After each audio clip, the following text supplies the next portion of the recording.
Fiquei no centro do quarto com as mãos ainda vazias no ar. Ele só voltou às 2 da manhã, cheirando a vento frio e fumaça de cigarro. Fingi estar dormindo enquanto ele entrava na cama em silêncio e me puxava para seus braços. Eu fechei os olhos. Apenas um rosto permanecia. Era o de Sienna. Meu rosto havia desaparecido completamente. O braço dele estava passado sobre minha cintura, a respiração quente roçando meu pescoço. Mas, pela primeira vez em 21 anos, eu não conseguia me encontrar no coração dele. Eu me soltei suavemente de seu abraço. Ele murmurou algo durante o sono, mas não acordou. Assim que sua respiração se estabilizou, arrumei uma pequena mala e me mudei para o quarto de hóspedes. No café da manhã do dia seguinte, ele notou meus chinelos perto da porta do quarto de hóspedes. Por que você dormiu lá? Tive insônia e não queria te manter acordado. Ah, ele murmurou, os olhos já voltando para a tela do celular. Ele não perguntou mais nada.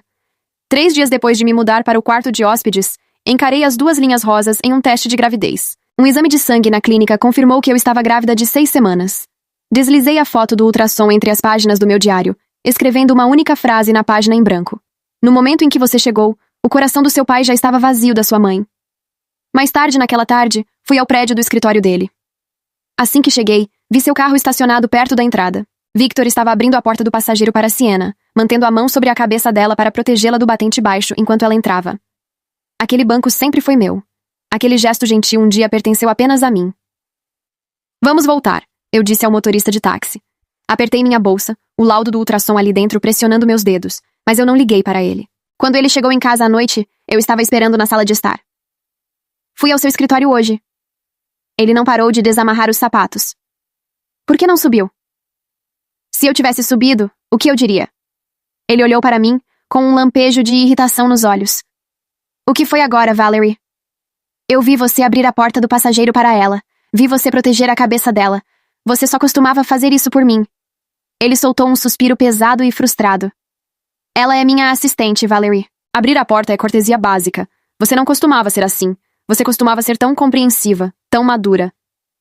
Compreensiva? Então as coisas que você fazia por mim podem ser entregues a qualquer pessoa. E se eu me importar, estou sendo imatura? É isso que você quer dizer? Ele massageou as têmporas. Tive um dia longo e exaustivo. Não quero brigar por causa disso. Ele foi para o escritório e fechou a porta. No dia seguinte, enviei a ele uma mensagem, pedindo que arranjasse tempo para me acompanhar a uma consulta médica. Claro, ele respondeu. Mas às 7h da manhã seguinte, uma mensagem apareceu no meu celular. Surgiu uma viagem de negócios urgente. Estarei de volta depois de amanhã. Peça ao motorista para te levar se não estiver se sentindo bem. Te amo, Victor. Tentei ligar para ele, mas o celular estava desligado. Quando liguei para a secretária dele, a jovem pareceu confusa. O Sr. Victor não tem nenhuma viagem agendada para hoje, Sra. Victor. Peguei um táxi para o hospital sozinha. Sentada no corredor, observei os casais ao meu redor. Um marido se ajoelhando para amarrar os sapatos da esposa. Outro amparando sua esposa enquanto caminhavam lentamente pelo corredor. Sentei-me no meu lugar, totalmente sozinha. A médica analisou meus exames com uma expressão de preocupação. Seus níveis de progesterona estão perigosamente baixos, e há um risco de que a gestação não siga adiante. Seu marido está aqui? Ele está fora da cidade a trabalho, eu disse baixinho. Ela não insistiu mais, me entregando os formulários de consentimento para eu mesma assinar. Enquanto esperava pelas minhas injeções hormonais, rolei pelas redes sociais e vi a última postagem de Sienna, uma série de fotos de um pôr-do-sol em uma praia. A legenda dizia: alguém disse que queria ver o oceano quando estava estressado, então me arrastou junto. É tão bom ser mimada pelo chefe. No canto da última foto, havia a mão de um homem apoiada na mesa. Em seu dedo anelar, estava a aliança de ouro branco idêntica à que eu tinha na mão esquerda. Naquela noite, começaram as dores intensas. Peguei um táxi sozinha para o pronto-socorro e as enfermeiras me levaram às pressas para o centro de cuidado. Ele se foi? Perguntei, com a voz que não passava de um sussurro. A gestação não pôde avançar. Precisamos realizar um procedimento rápido para proteger sua vida. O seu marido está a caminho. Eu mesma assinarei os formulários. A enfermeira hesitou. Era jovem, provavelmente com a minha idade, e nos seus olhos havia aquela mistura específica de pena e desconforto que as pessoas sentem quando não sabem o que dizer diante de uma dor que não é delas. Ela estendeu a prancheta sem fazer mais perguntas. Eu assinei cada folha com letra firme, o tipo de caligrafia que aprendi na escola, porque minha professora dizia que caligrafia bonita era sinal de caráter organizado. Minha mão não tremeu uma única vez. Isso foi o que mais me surpreendeu naquela noite, que minha mão não tremeu. Levaram-me para uma sala fria e branca que cheirava a álcool e borracha. Uma anestesista com óculos vermelhos e voz grave me fez perguntas de rotina, enquanto fixava o acesso venoso no meu braço. Eu respondi a tudo. Peso, altura, alergias, última refeição. Quando ela perguntou se havia alguém esperando do lado de fora, olhei para o teto e disse que não. Ela não perguntou de novo. O sedativo entrou devagar. Senti primeiro nos dedos dos pés, depois subindo pelas pernas como água morna. No momento em que minhas pálpebras começaram a cair, pensei em uma coisa estranha. Pensei no dia em que Victor e eu fomos a uma loja de bebês, 2 anos depois do casamento, só para olhar. Não estávamos tentando ainda. Mas ele ficou parado na frente de um mobile de nuvens azuis e brancos por muito tempo, com aquele sorriso quieto que ele reservava para as coisas que o emocionavam sem que ele quisesse admitir. Tocou na minha mão, e quando fechei os olhos, vi apenas o meu rosto no coração dele. Adormeci pensando naquele sorriso. Acordei sozinha. Fiquei 2 horas em observação. A enfermeira jovem apareceu 3 vezes, checando minha pressão, me oferecendo suco de caixinha e biscoito de maisena. Na terceira vez, trouxe uma coberta extra sem que eu pedisse. Nós não falamos. Mas quando ela saiu, percebi que tinha colocado a coberta de um jeito específico, dobrando a borda sobre meu ombro como se eu fosse uma criança. Aquele gesto pequeno e sem nome me partiu de um jeito que a noite inteira não havia conseguido. Chorei ali, quietinha, com o suco de caixinha no colo e a coberta no ombro, sem fazer barulho nenhum. Às 3 da manhã, assinei a alta e chamei um táxi. O motorista não falou comigo a viagem toda, o que foi uma das maiores gentilezas que alguém me ofereceu naquele dia. Cheguei em casa, tomei banho e me deitei no quarto de hóspedes com o cabelo ainda molhado. Victor ligou às 8 da manhã. Oi, amor. Acabou mais cedo do que eu esperava. Chego hoje à tarde. Você está bem? Estou bem, eu disse. Tá bom. Compro alguma coisa no caminho? Não precisa. Houve uma pausa curta. Você tem certeza que está tudo bem? Tenho. Ele chegou às 4 da tarde com uma caixa de doces da padaria que eu gostava e um cacho de lavanda, que é a minha flor favorita. Sorriu ao me entregar, aquele sorriso que ele usava quando queria me dizer que se importava sem precisar dizer em voz alta. Eu aceitei os 2, agradeci e coloquei a lavanda em um copo com água enquanto ele tomava banho. Fiquei olhando para as flores enquanto o barulho do chuveiro preenchia a casa. Ele não sabia que eu havia perdido o bebê, que eu havia assinado o formulário sozinha, que havia uma coberta dobrada sobre o meu ombro às 2 da manhã enquanto ele estava em algum hotel costeiro acompanhado de outra mulher. Ele havia chegado com lavanda e um sorriso e achava que tudo estava certo no mundo. E eu havia deixado que achasse. Não foi uma decisão que tomei conscientemente. Aconteceu do jeito que algumas decisões importantes acontecem, sem que você perceba que as está tomando. Simplesmente não abri a boca. Servi o jantar. Perguntei sobre a viagem. Ele falou de reuniões que não haviam acontecido, de um cliente que eu sabia que não existia, de um restaurante onde ele e Siena haviam jantado à beira-mar, enquanto eu estava num corredor de hospital assinando formulários de consentimento para remover o que restava do nosso filho. Eu ouvi tudo. Fiz perguntas no lugar certo. Mantive os olhos no prato na hora certa. Naquela noite, antes de dormir, ele passou a mão no meu cabelo. Senti sua falta. Eu também, eu disse. E era verdade. Eu havia sentido falta de quem ele tinha sido. Daquela versão dele que ficava parado na frente de móveis de nuvens azuis com um sorriso quieto. Eu havia sentido falta desse homem a noite toda, enquanto assinava os formulários com letra firme e mão que não tremia. Nos dias que se seguiram, eu observei. Isso é o que as pessoas não entendem sobre quem tem um dom como o meu. Todo mundo assume que ver o coração dos outros é uma forma de poder. Mas durante 21 anos, meu dom havia me dado apenas uma certeza, e eu havia construído minha vida inteira sobre ela. Quando essa certeza desapareceu, o que ficou no lugar não foi raiva. Foi clareza. Uma clareza fria, precisa e muito calma. Comecei a prestar atenção em detalhes que havia ignorado. Victor chegava em casa entre 7 e 7:30 toda noite, mas nas terças e quintas demorava até quase 9. Ele dizia que eram reuniões de equipe. Nas terças e quintas o celular dele ficava sempre virado com a tela para baixo. Ele usava um perfume específico só quando saía para o trabalho, mas voltava das terças e quintas cheirando ao mesmo perfume de madeira e âmbar que eu havia notado nos ombros da jaqueta que ele pendurava no gancho da entrada. Um perfume que não era o dele. Procurei a fragrância online. Era um perfume feminino francês de nicho. R$ 180 o frasco de 50 mililitros. Encontrei a mesma fragrância, 3 semanas depois, na galeria do Instagram de Siena. Uma foto de penteadeira com frascos de perfume espalhados. O frasco em questão estava bem na frente, levemente diferente dos outros, como se fosse o mais usado. A foto tinha sido publicada num domingo. 16 semanas atrás. 12 semanas antes de eu ver o segundo rosto no coração do meu marido. Fiz as contas. Depois desfiz. Depois fiz de novo. Porque eu precisava ter certeza. Porque a pessoa que meu dom havia construído ao longo de 21 anos merecia que eu tivesse certeza antes de qualquer coisa. E então comecei a construir. Minha irmã mais velha, Renata, é advogada especializada em direito de família. Nós não falávamos havia 2 anos por causa de uma briga boba sobre a herança da nossa avó. Liguei pra ela numa tarde de quarta-feira, enquanto Victor estava no trabalho. Ela atendeu no segundo toque, como se estivesse esperando. Valerie, Renata. Silêncio. Eu precisava de alguém de confiança, eu disse. Outro silêncio. Depois, a voz dela ficou diferente, mais baixa e mais próxima, do jeito que ficava quando éramos crianças, e eu tinha pesadelo e ia até o quarto dela às 3 da manhã. Me conta. Contei tudo. O Dom. Os 2 rostos. O celular. Siena. A viagem. O hospital. Os formulários. A coberta no ombro. A lavanda. O perfume francês. As terças e quintas. Os 16 meses de mensagens que eu havia rastreado pelo histórico de chamadas que tinha acesso através do nosso plano de telefone compartilhado.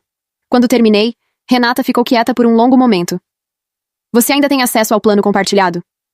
Tenho. E conta bancária conjunta? Tenho. Quantos meses de extrato você consegue puxar? 24. Pega tudo. Não apaga nada. Não confronta mais. Não deixa ele saber que você sabe. Eu já parei de confrontar. Bom. Ela respirou fundo. Você ainda quer salvar o casamento? Olhei pela janela. O mesmo céu azul e sem nuvens de sempre, como se o mundo não soubesse que deveria ter a decência de estar nublado. Eu quero o que é meu, eu disse. Renata ficou quieta por mais um segundo. Depois, então vamos começar. Renata não perdeu tempo com afeto. Era assim que ela sempre havia funcionado, substituindo emoção por ação no exato momento em que a ação era necessária. Quando éramos adolescentes e minha mãe ficou doente, foi ela quem ligou para os médicos, organizou as consultas e montou a planilha de medicamentos enquanto eu chorava no banheiro. Eu sempre fui a sensível. Ela sempre foi a que colocava a sensibilidade de volta nos trilhos. 2 horas depois da nossa ligação, ela havia me enviado uma lista por mensagem de texto. Não um e-mail, não um documento formal. Uma lista simples, numerada, como se fosse uma lista de compras de supermercado. 1. Extrato bancário dos últimos 24 meses. 2. Histórico de chamadas do plano compartilhado. 3. Qualquer recibo, comprovante ou nota fiscal em nome dele que você encontrar em casa. 4. Fotos com data e hora, quando possível. 5. Não muda nada na rotina. Nada. Eu executei cada item com a mesma letra firme que havia usado para assinar os formulários no hospital. Os extratos vieram por e-mail em PDF. 24 arquivos que abri um por um na mesa da cozinha enquanto Victor dormia. Gastros em restaurantes que eu nunca havia visitado. 2 reservas de hotel nos últimos 8 meses. Ambas pagas em débito. Ambas em cidades a menos de 300 quilômetros daqui. Ambas em datas que eu conseguia cruzar com as viagens de negócio que ele havia me contado. Um gasto recorrente toda quinta-feira num bistrô francês a 20 minutos do escritório dele. Não eram valores altos. Eram valores cuidadosos. O tipo de gasto que não chama a atenção porque não é grande o suficiente para ser notado, mas acontece com frequência suficiente para significar alguma coisa. Imprimi tudo. Organizei por data. Coloquei numa pasta bege que escondi dentro de uma caixa de sapatos no fundo do armário do quarto de hóspedes, atrás do vestido vermelho que eu havia dobrado semanas antes. O aliado inesperado apareceu de uma forma que eu não havia planejado. Dona Cleide tinha 72 anos, cabelos completamente brancos, e o hábito de regar as plantas da varanda todo dia às 6 da manhã. Ela morava no apartamento da frente há 11 anos, desde antes de Victor e eu nos mudarmos, e eu costumava levar pão de queijo para ela nos domingos quando fazia mais do que o necessário. Eram 2 anos sem domingo, 2 anos sem pão de queijo, e ainda assim ela continuava regando as plantas às 6 da manhã, como se o tempo não tivesse passado. Num sábado, bati na porta dela com um saco de pão de queijo, e sem nenhuma explicação para o sumiço. Ela me deixou entrar sem pedir nenhuma. O apartamento dela cheirava a café coado e álcool de ervas. Ela serviu as 2 coisas, o café e o álcool de ervas, numa bandeja de prata amassada que devia ter uns 40 anos. Eu comi o pão de queijo e ela me olhou da maneira que só pessoas de mais de 70 anos conseguem olhar. Aquele olhar que passou por coisas suficientes para reconhecer uma dor sem precisar que ninguém a nomeie. O seu marido saiu cedo hoje, ela disse, sem contexto, mexendo o café com uma colherzinha. Teve uma reunião, eu disse. Ela assentiu devagar. Na semana passada também, na quarta. Aliás, na semana passada ele saiu com aquela moça do escritório 2 vezes. Ela estava esperando no carro. Eu mantive os olhos na xícara. Eu tenho insônia, ela disse como se fosse uma explicação. Fico na varanda. Vejo muita coisa que não deveria ver. Parou. Ou que deveria. Ficamos quietas por um momento. Depois, ela se levantou, foi até a gaveta da cozinha e voltou com um caderninho espiral, daqueles de capa dura que as crianças usam na escola. O colocou na mesa entre nós. Comecei a anotar quando percebi o padrão. Ela disse simplesmente. Datas, horários, descrições. Eu sou velha, mas minha memória ainda funciona bem. Olhei para o caderninho e depois para ela. Por que a senhora fez isso? Ela deu de ombros com a naturalidade de quem não precisa de explicação para fazer a coisa certa. Porque eu gostava de você, menina. E porque eu já vi esse filme antes, só que na vida da minha filha, e na época não havia ninguém para ajudá-la. Peguei o caderninho com as 2 mãos. Havia 4 meses de anotações. Nomes, horários, descrições de roupas, placas de carro.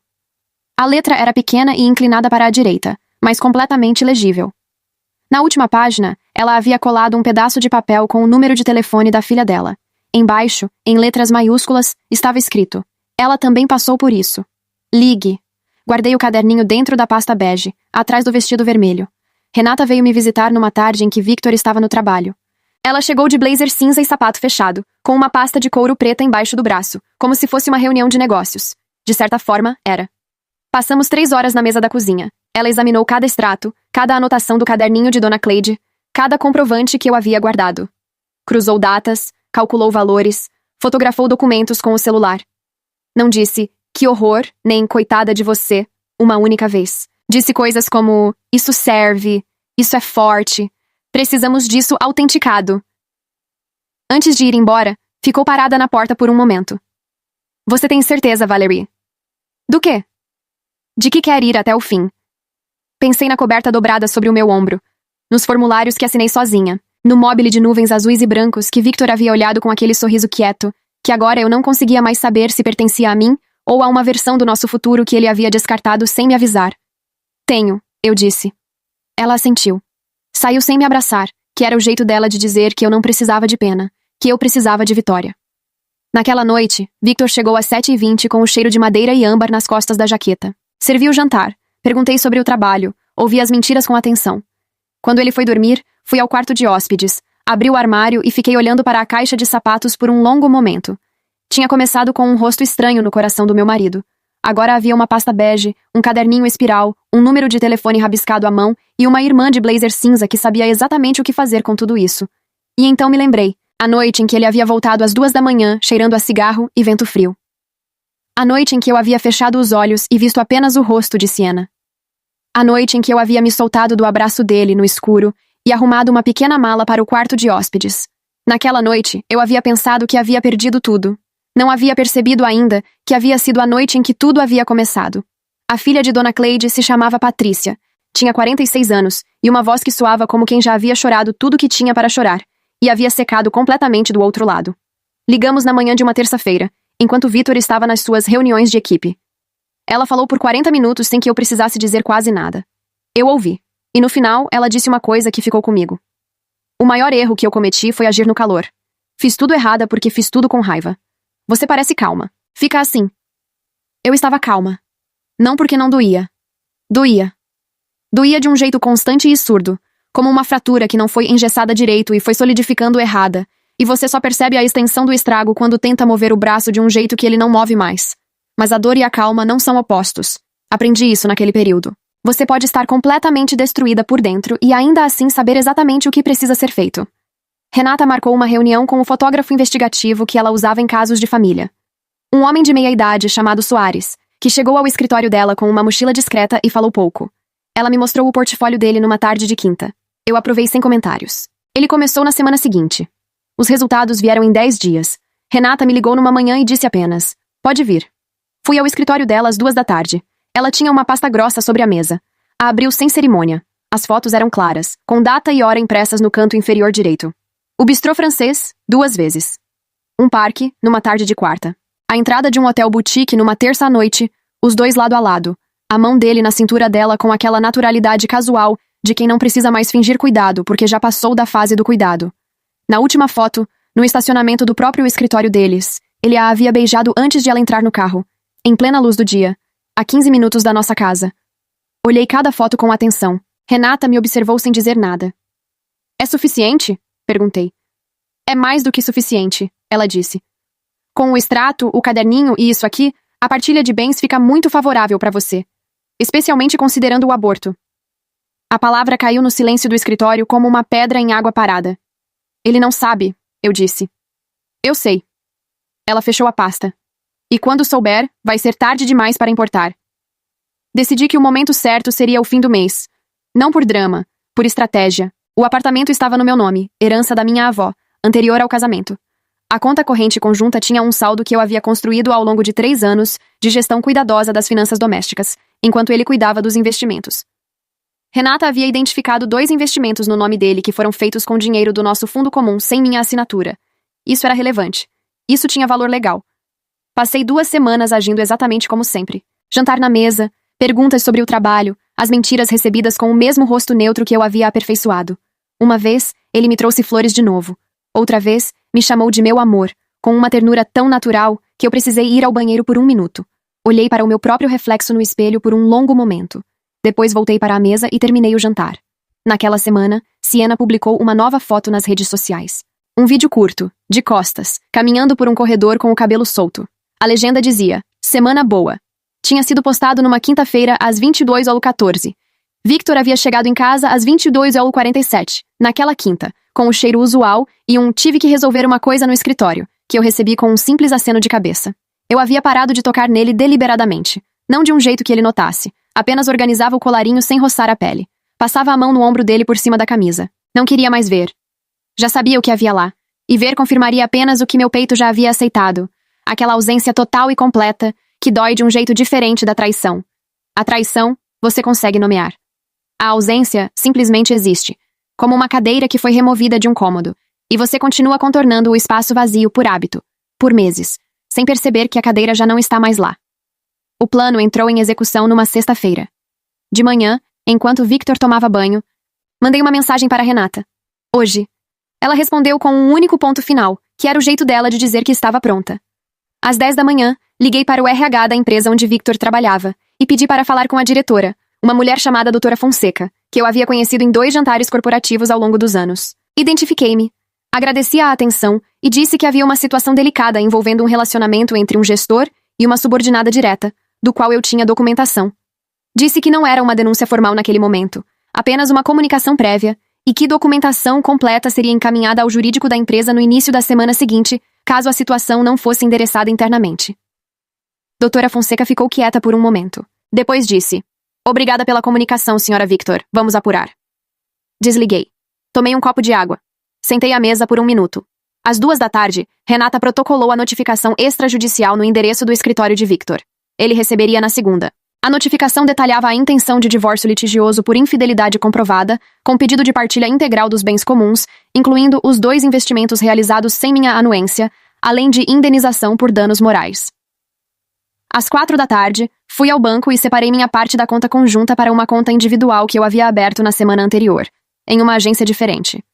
Renata havia me dito exatamente qual valor mover para não caracterizar esvaziamento indevido. Eu movi exatamente aquele valor, nenhum centavo a mais. Às 6 da tarde, estava em casa, com o jantar feito, quando Victor entrou pela porta. Ele estava diferente. Tenso, mas tentando não mostrar. Jogou as chaves na bancada com um movimento levemente brusco que ele imediatamente suavizou, como se tivesse se corrigido. Ficou parado na entrada por 1 segundo a mais do que o normal. Tudo bem? Perguntei, servindo o arroz. Tudo, ele disse, lavando as mãos na pia. Sentamos à mesa. Ele comeu em silêncio por alguns minutos. Depois levantou os olhos para mim. Valerie, aconteceu alguma coisa hoje no trabalho. Eu preciso te contar. Eu o olhei com atenção. Tiveram uma queixa anônima no RH sobre mim e a Sienna. É completamente infundada, mas vai abrir uma investigação interna. Eu queria que você soubesse antes de ouvir de outra pessoa. Mantive o rosto exatamente onde estava. Que situação, eu disse. Foi um choque. Ele passou a mão pelo cabelo. Alguém claramente tem algo contra mim lá dentro, mas estou tranquilo porque não há nada a esconder. Claro, eu disse. Ele me olhou por um momento como se estivesse procurando alguma coisa no meu rosto. Não encontrou. Voltou ao prato. Eu continuei comendo, devagar, olhando para a comida. Havia anos que eu era o rosto no coração dele. Havia semanas que eu havia desaparecido desse lugar. Mas naquela sexta-feira, sentada à mesa do jantar que eu mesma havia preparado, observando o homem que eu havia amado desde os 7 anos de idade começar a perceber que o chão sob seus pés estava se movendo, eu entendi uma coisa que meu dom jamais havia me ensinado. Não era o amor que movia o mundo. Era o que você escolhe fazer quando ele acaba. Na segunda-feira de manhã, Victor encontrou a notificação extrajudicial. Eu sabia o momento exato porque estava na cozinha quando ouvi o silêncio mudar. Existe um tipo de silêncio que é apenas ausência de som. E existe outro tipo, mais raro, que é a presença de algo grande demais para caber em palavras. Foi esse segundo tipo que preencheu o apartamento quando ele abriu o envelope que a recepcionista do escritório havia enviado por mensageiro no fim de semana. Ele apareceu na porta da cozinha com o papel na mão. O rosto estava branco. O que é isso? Eu virei para ele com a xícara de café nas mãos. O que parece ser? Valerie. A voz dele quebrou levemente no meio do nome.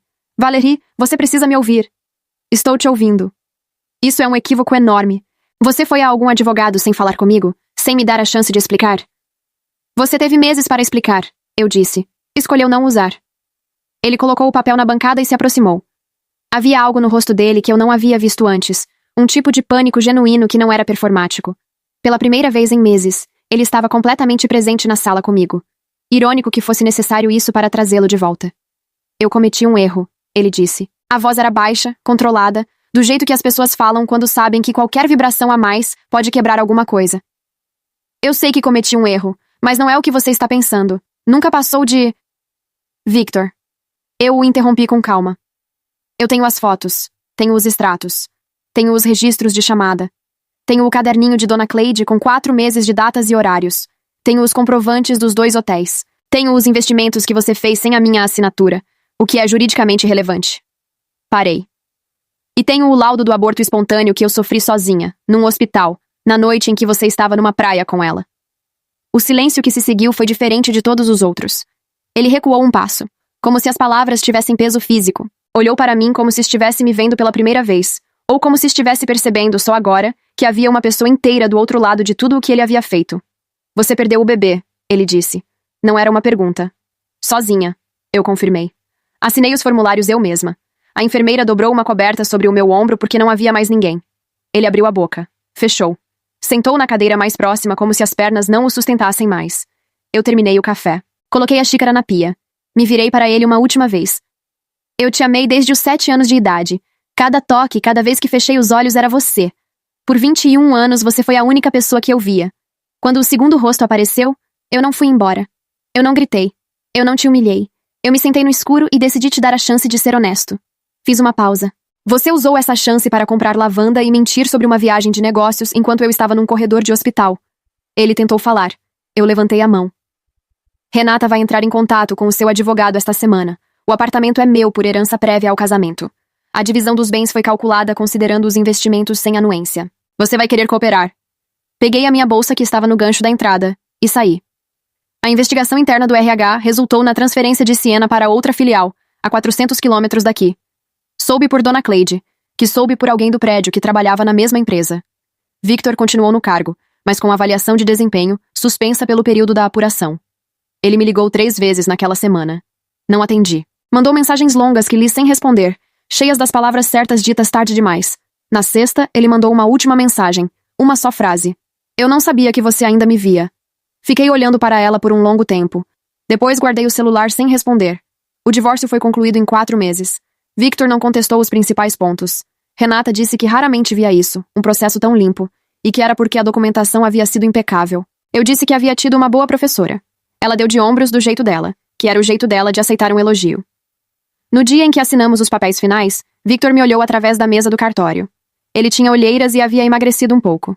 Eu estava com o cabelo preso e o blazer que usava quando queria me sentir inteira por fora, independente de como estivesse por dentro. Depois que o tabelião saiu da sala por um momento, ele disse: Você vai ficar bem. Não era uma pergunta. Era quase uma súplica, como se a resposta aliviasse alguma coisa nele. Eu já estou, eu disse. Patrícia, a filha de Dona Cleide, me convidou para um café 3 semanas depois. Fomos a uma padaria perto da sua casa, comemos croissant com manteiga e falamos por 2 horas sobre coisas que não tinham nada a ver com divórcio. Sobre viagens que queríamos fazer, sobre livros, sobre como o café coado é superior em todos os sentidos ao café de cápsula. Quando nos despedimos na calçada, ela me abraçou com força. Você fez certo, ela disse no meu ouvido. Você me ajudou a fazer certo, eu corrigi. Voltei para o apartamento sozinha. Era final de tarde, aquela hora dourada em que a luz entra pelas janelas de lado e pega no pó do ar de um jeito que parece proposital. Sentei na poltrona da sala, sem ligar a televisão, sem pegar o celular. Fiquei quieta por um tempo que não medi. Pensei no mobile de nuvens azuis e brancos. Pensei na coberta dobrada. Pensei nos 21 anos de toques e rostos e certezas que eu havia construído sobre uma fundação que, no final, era de outro. Pensei no laudo que ainda estava no meu diário, entre as páginas, com aquela única frase escrita à mão. Abri o diário. Li a frase. Depois a cobri com uma nova linha, escrita com a mesma letra firme de sempre. Mas ela vai ficar bem. E eu também. Meu dom nunca foi sobre controle. Durante anos eu pensei que era. Pensei que ver o coração dos outros me protegia, que me dava vantagem, que me poupava de surpresas. Mas o dom nunca me prometeu nada. Ele apenas mostrava o que era verdade naquele momento. E a verdade muda. As pessoas mudam. Os corações mudam sem avisar, sem pedir permissão, sem considerar os 21 anos que você construiu dentro deles. O que eu aprendi não foi sobre ele, foi sobre mim. Aprendi que a dor mais silenciosa é a de perder alguém que ainda está do seu lado. Que assinar um papel sozinha pode ser o ato mais corajoso que você executa na vida. Que pedir ajuda não é fraqueza, é arquitetura. Você escolhe os pilares certos e constrói sobre eles. Que a calma não é a ausência de dor. É a decisão de não deixar que a dor tome as suas decisões por você. E aprendi, acima de tudo, que o amor verdadeiro não é o que você vê no coração de outro. É o que você encontra no seu próprio, depois que todo o resto desapareceu. E ele ainda está lá, inteiro, esperando que você decida o que fazer com ele. Fechei o diário. A luz dourada havia sumido da janela. Fui fazer